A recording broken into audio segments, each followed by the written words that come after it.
C'est très fréquent que quelqu'un qui vient me voir dise « Je n'ai aucun souvenir de telle ou telle période ». Elle souffre, ne sait pas pourquoi et vient me voir. La mémoire. La mémoire qui est une matière vivante.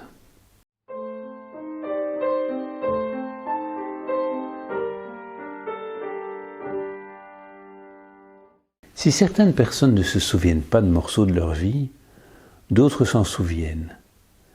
Mais ces souvenirs sont comme dans un musée, des objets désincarnés, exposés derrière une vitrine. Oui, j'étais blessé, battu ou violé. Je sais, mais c'est du passé tout ça.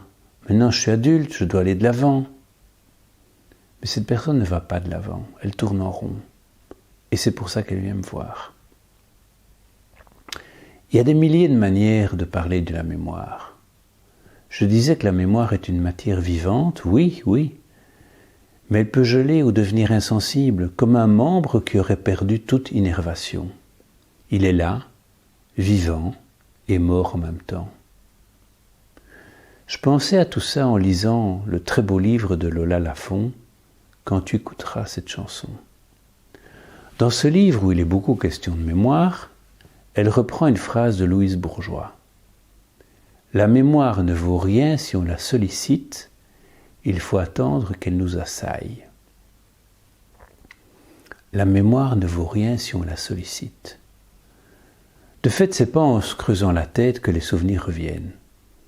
La mémoire, elle n'est pas derrière une porte à laquelle il suffirait de toquer.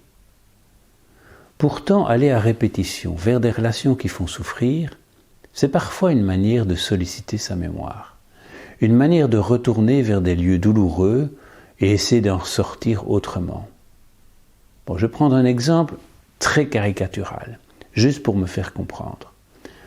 Aller régulièrement vers des hommes maltraitants peut être une manière de retourner visiter une enfance maltraitée, pour tenter d'en sortir autrement.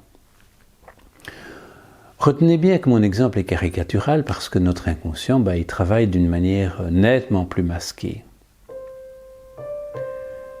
La mémoire ne vaut rien si on la sollicite. Il faut attendre qu'elle nous assaille. Je dirais plutôt, il faut entrevoir comment elle nous assaille, vers quels actes incompréhensibles elle nous entraîne à répétition. Entrevoir cela, c'est prendre le temps de renouer les souvenirs à la vie. C'est se laisser aller, à rêver, c'est donner de la place à une odeur ou à un son qu'on retrouve à un coin de rue ou dans un coussin ou dans un plancher qui craque, ou c'est un refrain qui monte aux lèvres.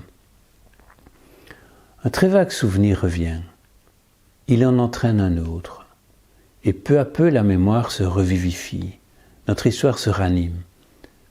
Ça prend du temps, c'est vague.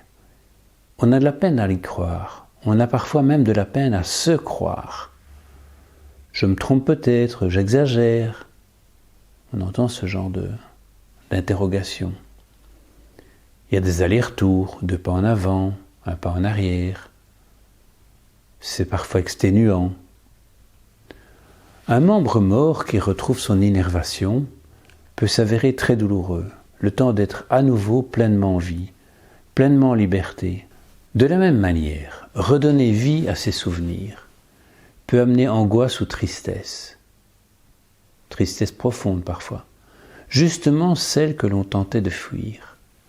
Les affronter, ou je dirais plutôt les traverser, ramène à la vie, à toute la vie, pleinement colorée, avec ses couleurs belles mais aussi ses couleurs moches, avec nos tristesses et nos joies, pleinement vécues, pleinement ressenties. On est sorti du musée. La vie est là.